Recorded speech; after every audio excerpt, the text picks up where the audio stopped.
I would not want to date a single mom who has like a teenage son or a son who's about to be a teenager. Why not? You get the club with them. We can... No, there's no way. There's no way. No. Yeah, women aren't the only ones who complain, because this one man, he listed out like his list of non-negotiables, man. He listed out all of his dating deal breakers on Reddit. This unidentified 29-year-old man shared this list of reasons. He was asking, are his deal breakers a bit too strict?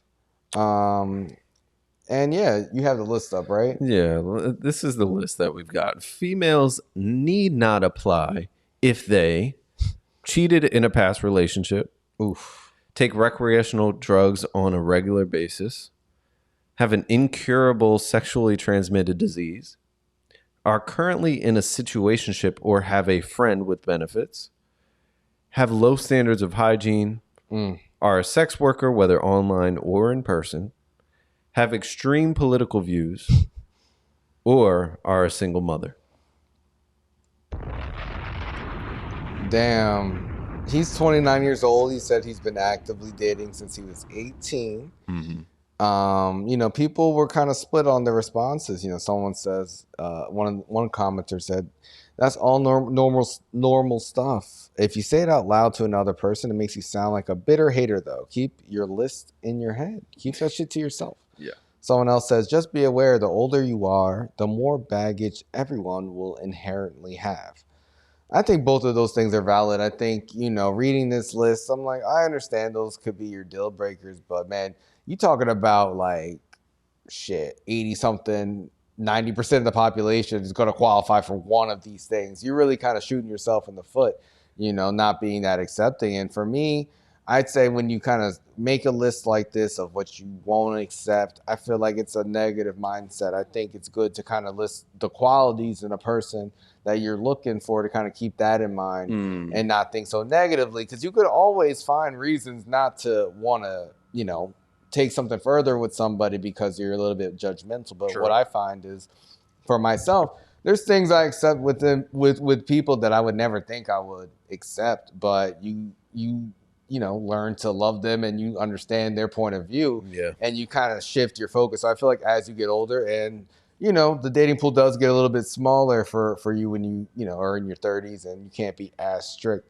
I think I just try not to focus on it, But what did you take? Do you think this list is a bit too strict, or how do you feel about it? I don't think it's too strict. I mean, I think there's some negotiables, like cheated in a past relationship. I think that's negotiable.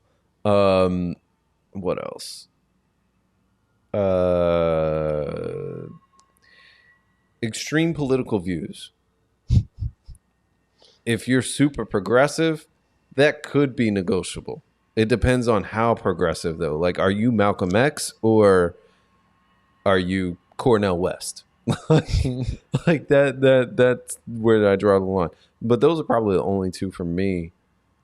Because I everybody's definition of regular recreational drug use could be different. I mean, yeah, I don't know. A lot of these things I would never just be like, oh, except for I feel like for me, sex worker and single mother are the only two I really would be like, oh. Incurable sexual disease is definitely a must. I mean, if it's HIV, but there's incurable? Other things. Yeah, there's a lot of things like HPV and other things that like a lot of the population like. A lot of the population? Yeah, look up the number. Lot.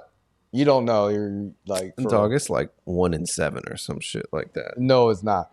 And also like low standards of hygiene. That's an obvious thing.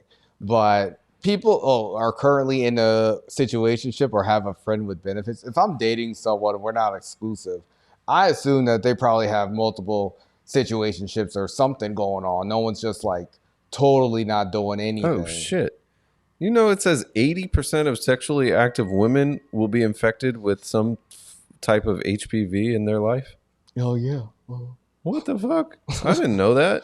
Yeah, so like there's things out there. You just got to educate yourself and understand that, it's more than, I don't know. Like, yeah, it looks like, okay, this will make sense. But when you actually get out in the real world. It's just like, oh, like you can't hold things against people like that unless, you know, you're afraid of things impacting you, which I get. But for me, it's like a case by case thing. Like, yeah, if you have all this stuff, then no. But if I really like someone, like, you know, I'll be a little bit more accepting. I don't know. I just don't like to like have a negative mindset. You know, I obviously could be pretty picky about things, but I don't know. Troy, did you take anything from this list?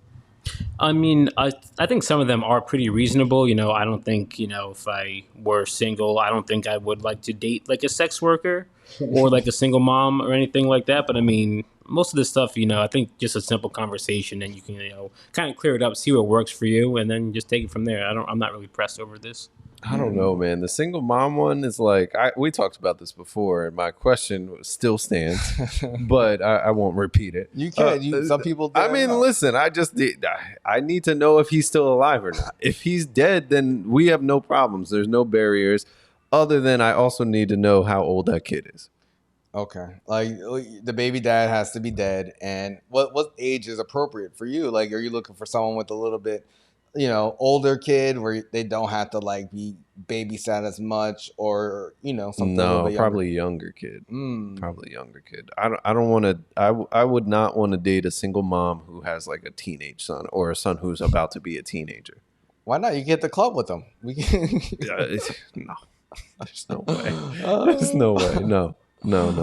Yeah, I'm just not ready to be a parent, so that's the main thing. The sex worker thing for me is just like that's just a bridge too far. There's levels to sex work though. That's true too. That's the thing. Like if she's on OnlyFans and she's just like showing her boobs and like stuff like that,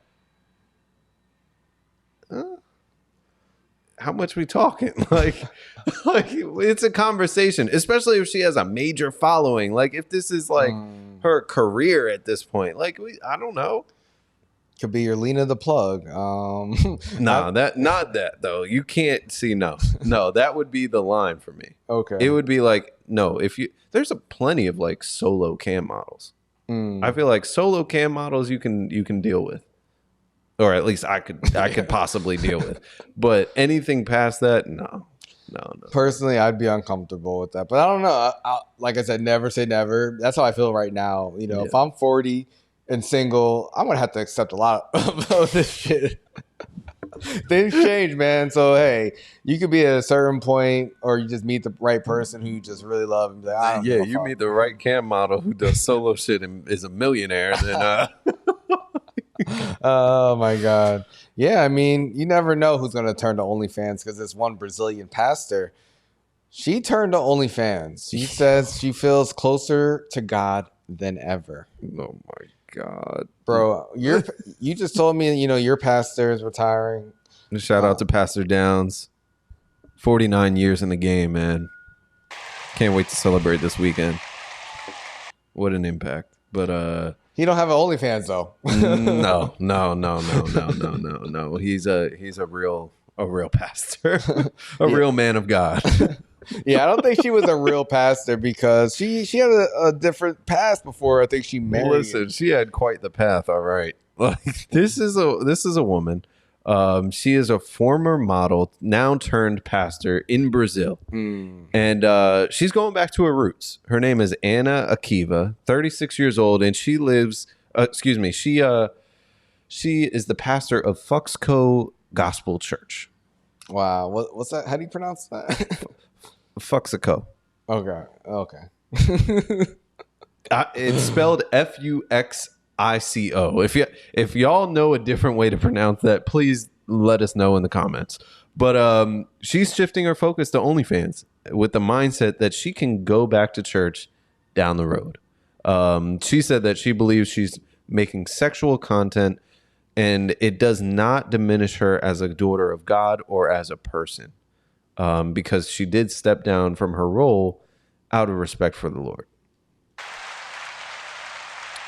Now, she's been really successful in this space. She's amassed over 100,000 Instagram followers over the years, and she previously was a risque model already. She was competing in Miss Bum Bum, which is a well-known competition, basically for for big booty women in Brazil. It's held annually, and she's, I mean, she looks fire.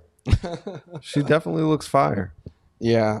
I mean, whatever. She's pretty critical of the church now. She's saying, she's saying she began to see that the church is a corrupt environment, and it's even worse in the secular world because they are preaching one thing and living another. She's saying not all of them, but a large part, Isn't that exactly what she's doing? I don't know. She was preaching one thing and now she's doing another. Well, she was living this risque model life before. She gave it up for church, and now she's leaving the church to do it again. She's not doing both at the same time. So she, obviously draws the line of morality and living a life outside of the church. I think she did it for her husband. But she's saying, like, when she was married, her husband forbade her to work outside the home and have friends. Kept her down, man. Yeah, he lived for his family and his church, which, I mean... That's kind of what a pastor's supposed to do. Like, I just don't... I don't understand. She says it's difficult to be happy next to someone who controls your life and never puts you up and calls you rubbish, spits in your face. Many women go through this in the church and suffer in silence, just like me. She also preached that it's increasingly common to hear reports of women being victims of narcissists who hide behind religion. Now, she's spitting there. She's telling the truth. Yeah, I mean, we heard Jonathan Major sounding like a narcissist earlier today. We did. I think she has a case. I mean, I think she makes a lot of sense. You told me before the show she has a few jobs, right? Yeah, I mean, listen, she was a flight attendant. She's been a bikini model. She's an OnlyFans model now. Like, clearly, we understand what her preferred line of work is, and it's not in church. She's a jack of all trades, and now she's jacking. Never mind. Come on, man. Oh my God! Shout out to her. How would you feel? Would you honestly, when I saw a picture of her, I was like, I don't go to church, but if she was the pastor, I might go. I mean, I just, she looked good in her dress when she was praying with this lady, but yeah, no. I'm good. Yeah, I wonder if she'll go to heaven. I don't know. Subscribe on YouTube. Subscribe on Spotify. Follow on Instagram, Twitter, TikTok. All the apps. We're everywhere. We are everywhere.